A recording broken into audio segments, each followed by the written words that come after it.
Hi, good morning everybody. Welcome back to the channel The Literature Room by Sonu. I am your mentor Sonu Rathore और आज हम आपके सामने start कर रहे हैं हमारी बुक कलाइडोस्कोप का एक नया सेगमेंट जो है ड्रामा।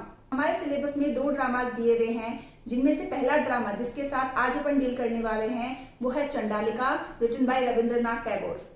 आज का हमारा ड्रामा चंडालिका एक ऐसी लड़की के बारे में है जो चांडाल कास्ट से बिलोंग करती है, मतलब सोसाइटी उसको अनटचेबल, अछूत कंसीडर करती है और उसके साथ ज्यादा बातचीत करना, उसके हाथ से किसी चीज को एक्सेप्ट करना, इन सारी चीजों को बहुत ही ज्यादा इंसल्टिंग और डेरोगेटरी मानती है। इस चैप्टर में सोसाइटी के उन पैरामीटर्स के बारे में बात करी गई है जो हम लोग बना देते हैं और जिनके बेसिस पे हम बाकी लोगों को डिस्क्रिमिनेट करते हैं, उनको जज करते हैं। साथ ही चंडालिका स्टोरी है सेल्फ ट्रांसफॉर्मेशन की, चेंज ऑफ हार्ट की। इस ड्रामा चंडालिका के अंदर चंडालिका फाइनली ट्रू लव का नेचर समझ जाती है और वो अंदर से ट्रांसफॉर्म हो जाती है। सारी सेल्फिशनेस, सारी गिल्ट से वो अपने आप को फ्री कर लेती है। साथ ही चंडालिका ड्रामा एक ऐसे प्यार के बारे में है जो प्यार चंडालिका को सेल्फिश और स्वार्थी बना देता है और वो अपने स्वार्थ को पूरा करने के लिए किसी भी हद तक जाने के लिए तैयार हो जाती है। लेकिन फाइनली सेल्फ रियलाइजेशन होता है, उसको अपनी गलती का एहसास होता है और वो फाइनली ट्रू वे में रिफॉर्म हो जाती है, ट्रांसफॉर्म हो जाती है। So, in today's video, we will be dealing with the summary and introduction of our author Rabindranath Tagore, who wrote the famous drama Chandalika. So, let's begin. Chandalika is a famous dance drama. Chandalika नाम का हमारा ये जो drama है जिसके साथ आज हम डील करने वाले हैं, ये एक डांस ड्रामा है। मतलब डांस इसके अंदर सेंट्रल रोल प्ले करता है, काफी इंपॉर्टेंट और पावरफुल रोल प्ले करता है। इस चैप्टर में होने वाला ब्लैक मैजिक, स्पेल, मंत्र चांटिंग, ये सारी डांस परफॉर्मेंस के इर्द गिर्द ही घूमती है, रिवॉल्व करती है। तो ऑफ कोर्स ये एक डांस ड्रामा है, यहाँ पर डांस बहुत ही पावरफुल रोल प्ले करता है। It is an emotional and thought provoking work that raises strong questions against caste discrimination and untouchability in society.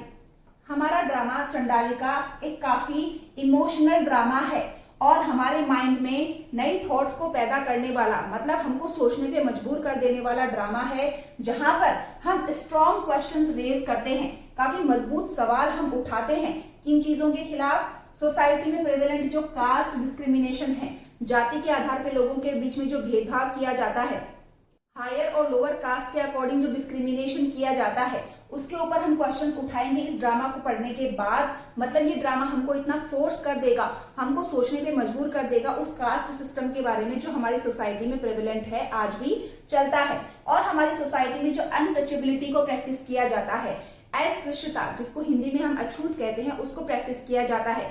काफी लोगों को अनटचेबल कंसीडर किया जाता है, उनको सोसाइटी के एक अलग ही पार्ट में रखा जाता है, उनको बिल्कुल आउटकास्ट, साइडलाइन फील करवाया जाता है।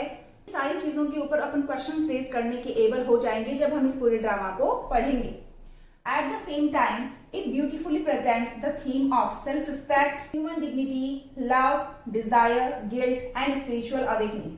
आज का हमारा ड्रामा सोशल इश्यूज को हमारे सामने प्रेजेंट करता ही है, साथ ही कुछ इंपॉर्टेंट थीम्स को भी हमारे सामने प्रेजेंट करता है। वो थीम्स है सेल्फ रिस्पेक्ट। यहाँ पर सेल्फ रिस्पेक्ट की बात आती है। हमारे चैप्टर में एक साधु जो कि महात्मा बुद्ध के बहुत ही बड़े शिष्य हैं, उनकी एक इंसान के सम्मान की, प्यार की, डिजायर, किसी इंसान की क्या डिजायर्स हो सकती है, क्या वो डिजायर्स इतनी ज्यादा हावी हो जाती है किसी इंसान पे कि उसका लव बिल्कुल सेल्फिश बन जाता है, वो स्वार्थी बन जाता है और वो किसी भी हद तक जाने के लिए तैयार हो जाता है। और फाइनली उस सेल्फिशनेस का जब रियलाइजेशन सामने वाले को होता है तो वो गिल्ट फील करता है और अपने उन मिस्टेक्स के लिए पेनांस करना चाहता है, पश्चाताप करना चाहता है। और जब वो पश्चाताप कर लेता है तो उसके मन में एक स्पिरिचुअल अवेकनिंग पैदा हो जाती है, आध्यात्मिक जागृति, आध्यात्मिक चेतना उसके जीवन में आ जाती है। तो इन्हीं सारी चीजों के साथ अपन डील करने वाले हैं आज के इस ड्रामा में। The story centers around Prakriti, a young girl belonging to the Chandal caste, which was considered untouchable in traditional Indian society. इस चैप्टर की जो मेन कैरेक्टर है प्रकृति, उस प्रकृति के चारों तरफ, इसी के इर्द गिर्द इस चैप्टर की कहानी रिवॉल्व होती है। मतलब प्रकृति इस चैप्टर का सेंटर है, इसी जवान लड़की के चारों तरफ इस चैप्टर की कहानी घूमती रहती है। ये प्रकृति बाय कास्ट एक चांडाल है जिसको कि उस टाइम की जो ट्रेडिशनल इंडियन सोसाइटी थी उसमें अनटचेबल कंसीडर किया जाता था, अछूत माना जाता था। तो अपन ये कह सकते हैं कि यहाँ पर प्रकृति, जो कि इस चैप्टर की हीरोइन है, वो बाय कास्ट चांडाल थी, मतलब सोसाइटी उनको अछूत मानती थी, अस्पृश्य मानती थी। Since childhood she has been treated as inferior and impure, faced insult, rejection and humiliation from society. बचपन से ही प्रकृति को इंफेरियर की तरह ट्रीट किया जाता था, बाकी लोगों से अलग छोटा ट्रीट किया जाता था, उसको काफी छोटा महसूस करवाया जाता था पब्लिक के सामने, और उसको इम्प्योर मतलब कि वो अशुद्ध है बाय बर्थ, ऐसा उसको महसूस करवाया जाता था। पूरी उम्र भर बचपन से ही उसने बेइज्जतियां सहन की है और हर जगह से उसको रिजेक्शन ही फेस करने को मिला है, और उसने इंडियन सोसाइटी के द्वारा दिए गए ह्यूमिलिएशन को, इंसल्ट को भी काफी ज्यादा फेस किया है। अपन यहाँ कह सकते हैं कि बीइंग एन अनटचेबल, प्रकृति ने बचपन से ही इंसल्ट को, बेइज्जतियों को, डिस्क्रिमिनेशन को फेस किया है, भेदभाव को उसने फेस किया है। उसको कभी अपनी लाइफ में इक्वली ट्रीट नहीं किया गया। She lives with her mother Maya who knows magical powers. तो उस छोटे से टाउन में प्रकृति जो है अपनी माँ माया के साथ रहती है।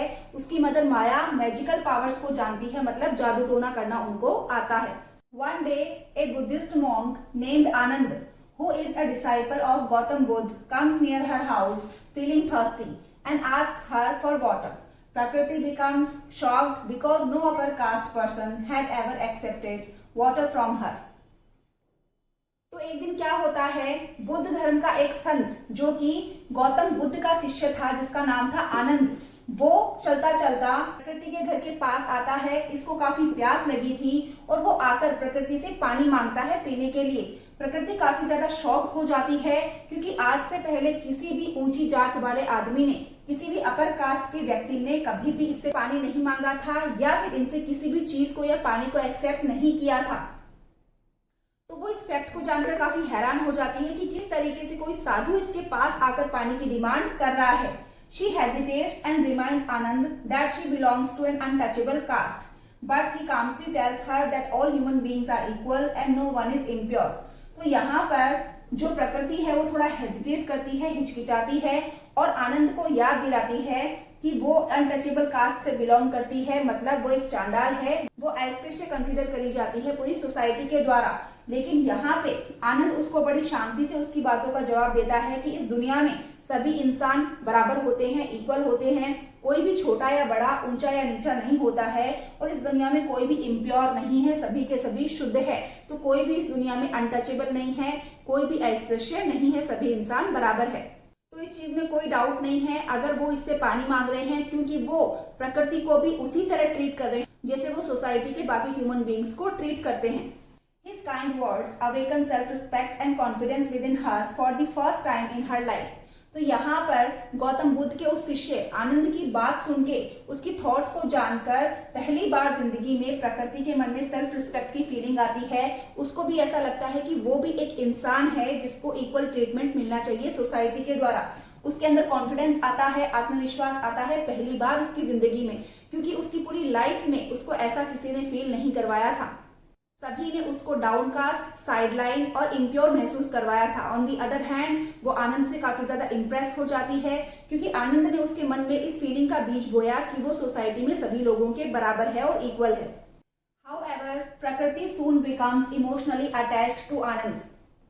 आनंद के इन अच्छे गुणों, इन अच्छी क्वालिटीज की वजह से प्रकृति जल्दी ही इमोशनली अटैच हो जाती है, भावनात्मक रूप से एक जुड़ाव, एक अटैचमेंट महसूस करने लगती है आनंद के साथ।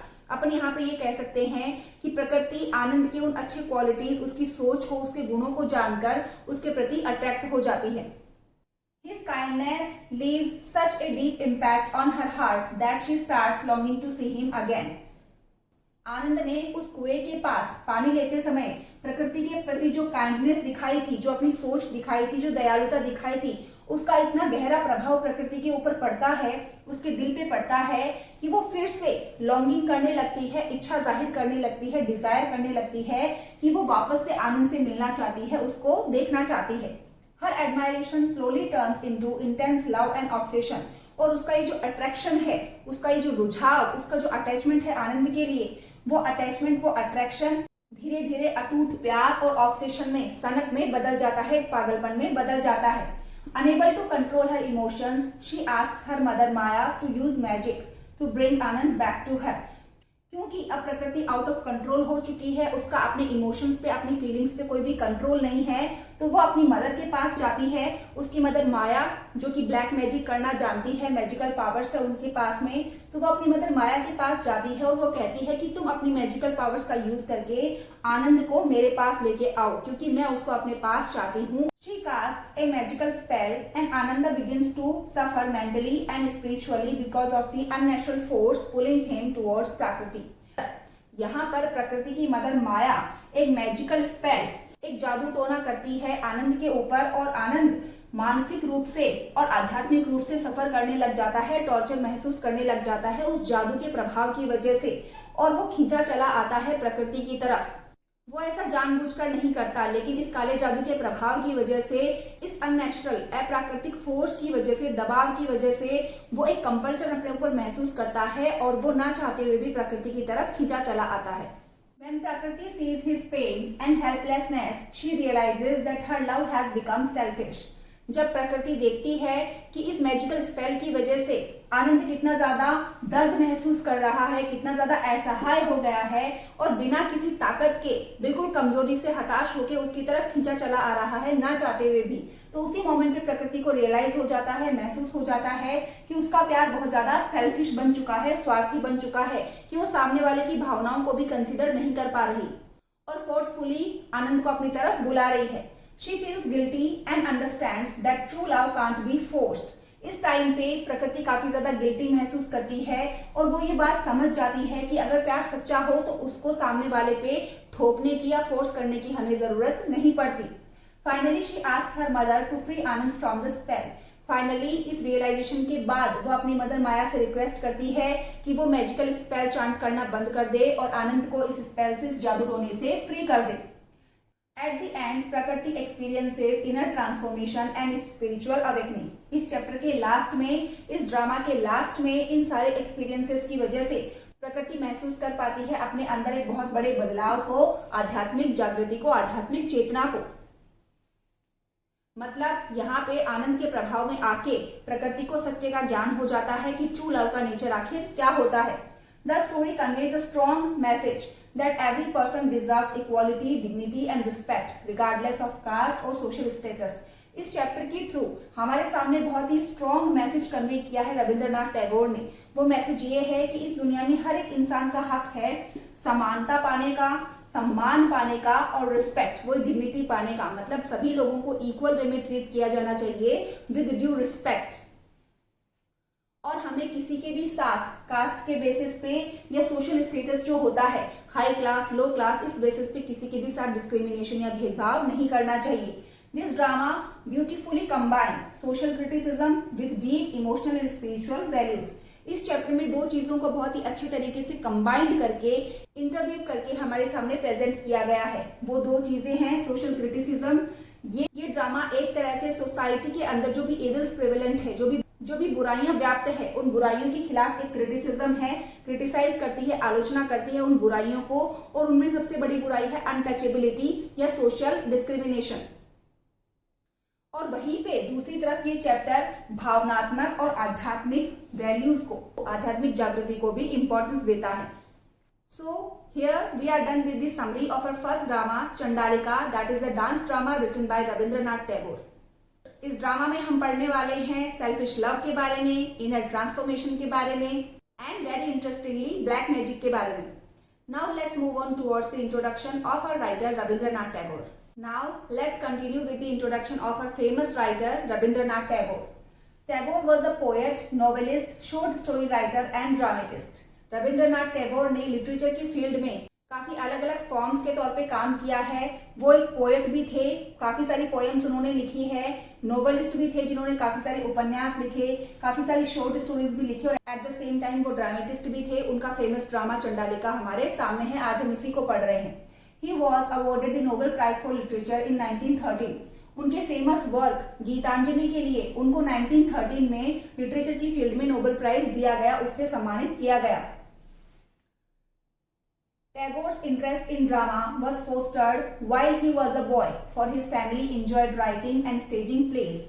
टैगोर का जो इंटरेस्ट था ड्रामाज लिखने में वो बचपन से ही था, जब से वो एक छोटे लड़के थे, क्योंकि इनकी फैमिली के most of the members writing का ही काम किया करते थे। वो भी पोएट्स थे, राइटर्स थे, और वो स्टेज के ऊपर ड्रामास को परफॉर्म भी किया करते थे। तो उन्हीं ड्रामास को देख देख करके, विटनेस कर करके इनके अंदर भी ड्रामा लिखने का एक इंटरेस्ट पैदा हुआ।